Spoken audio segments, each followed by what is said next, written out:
বাংলার শ্রেষ্ঠ কবি শামসুর রহমান একটা কবিতা লিখছেন, আসাদের শার্ট আমাদের প্রাণের পতাকা। তো আসাদের রক্তের মধ্য দিয়ে এদেশে স্বাধীন হয়েছিল। একমাত্র একটা দেশের পরিবর্তন হয়েছে যার রক্তে, সেটা হলো শহীদ আসাদ। আপনি যে পোস্টে চাকরি করতেন এই পোস্টের নামটা কি ছিল? আমি ডাইরেক্টর, স্বাস্থ্য অধিদপ্তরের ডাইরেক্টর ছিলাম। এবং আমি এই যে কমিউনিটি ক্লিনিকটা প্রতি ৬,০০০ লোকের জন্য একটা কমিউনিটি ক্লিনিক, এই ক্লিনিকের আমি PM ছিলাম। আচ্ছা, শুনেছি আপনি শহীদ আসাদ সাহেবের ভাই, এটা একটু বৃত্তান্তটা আমরা জানতে চাই প্লিজ। আমি ৬৯-এর গণ অভ্যুত্থানের মহানায়ক, বাংলাদেশের স্বাধীনতার প্রতীক, স্বাধীনতা পদক প্রাপ্ত শহীদ আসাদের ছোট ভাই। বাংলার শ্রেষ্ঠ কবি শামসুর রহমান একটা কবিতা লিখছেন, আসাদের শার্ট আমাদের প্রাণের পতাকা। তো আসাদের রক্তের মধ্য দিয়ে এদেশে স্বাধীন হয়েছিল। একমাত্র একটা দেশের পরিবর্তন হয়েছে যার রক্তে, সেটা হলো শহীদ আসাদ। আমার বাবা উচ্চশিক্ষিত, ঢাকা বিশ্ববিদ্যালয়ে পাশ করা, এবং তিনি প্রথমে সরকারি চাকরি করতেন, তারপরে ব্রিটিশের গোলামি করবেন না বলে মানবতার সেবায় নিযুক্ত হয়ে স্কুলের শিক্ষক ছিলেন, স্কুলের হেডমাস্টার ছিল। তো নাম করা স্কুল আমাদের শিবপুর হাই স্কুল, নরসিংদী জেলার। তারপরে উনি ঋণ সালিশ বোর্ডের চেয়ারম্যান, অর্থাৎ মন্ত্রী মর্যাদায় শের বাংলার, সেটা ছিলেন। তারপরে আরও অনেক কিছুই ছিলেন, যেমন ফতোয়া বোর্ডের চেয়ারম্যান, সোলজার বোর্ডের চেয়ারম্যান, প্রাইমারি স্কুল কেয়ার বোর্ডের সেক্রেটারি, তারপরে নরসিংদী কলেজের গভর্নিং বোর্ডের চেয়ারম্যান, তারপরে ইউনিয়ন কাউন্সিলের অঘোষিত চেয়ারম্যান ছিলেন। আমার মা নারায়ণগঞ্জে IT স্কুলের হেডমিস্ট্রেস ছিলেন, প্রতিষ্ঠাতা হেডমিস্ট্রেস, উনি হাতে তৈরি করেছেন। সেই স্কুলটা এখন ৯,০০০ ছাত্র নাকি আছে। আলহামদুলিল্লাহ।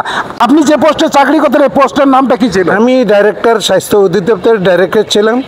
এবং আমি এই যে কমিউনিটি ক্লিনিকটা প্রতি ৬,০০০ লোকের জন্য একটা কমিউনিটি ক্লিনিক, এই ক্লিনিকের আমি PM ছিলাম। ১৯৯০ থেকে ২০১০ পর্যন্ত আমি সেই কমিউনিটি ক্লিনিকের PM হিসাবে, তারপরে এই প্রাইমারি হেলথ কেয়ার ডাইরেক্টর হিসাবে ছিলাম। তো এই যে কমিউনিটি ক্লিনিক, সেটা আমার হাতের ৭,৬৬৫টা আমার নিজের হাতে তৈরি করা।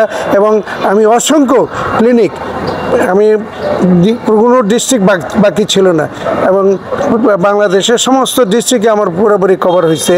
আমি সমস্ত ডিস্ট্রিক্ট গেছি এই কমিউনিটি ক্লিনিকের। তারপরে আমি জাপানের ওসাকা ইউনিভার্সিটিতে কমিউনিকেশনের উপরে, হেলথ কমিউনিকেশনের উপরে আমি ফেলোশিপ করছি। সেই জন্য আমিও স্বাস্থ্য অধিদপ্তরের যতগুলি কম্পোনেন্ট আছে, ৩০-৩৫টা কম্পোনেন্ট, যেমন প্রাইভেট হেলথ কেয়ার, তারপরে মা ও শিশু, তারপরে এইডস, HIV এইডসে আমি 2 বছর চাকরি করেছি। সেখানে একটা বইও লিখছি, এইডস থেকে বাঁচার উপায়।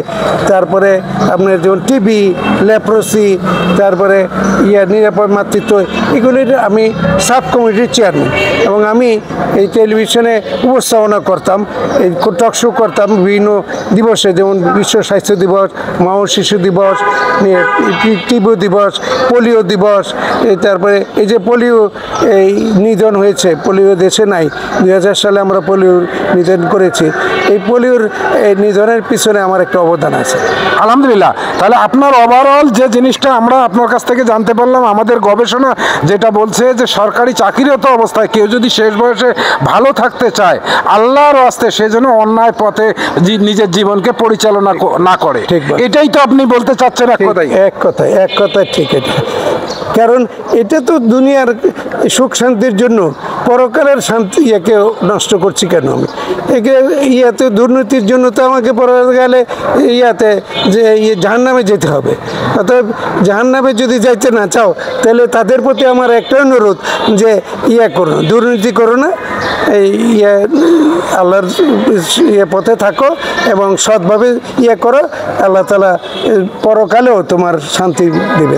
আলহামদুলিল্লাহ। প্রিয় দর্শক শ্রোতা, দেশে এবং প্রবাসে যে যেখান থেকে আমাদের ভিডিওটা দেখছেন, দেখছেন এবং ভবিষ্যতে দেখবেন। আমরা আশা করি আজকের এই আলোচনা অনেক মানুষের যে বিবেকের দ্বারগুলো খুলে দিবে বলে আমরা বিশ্বাস করি।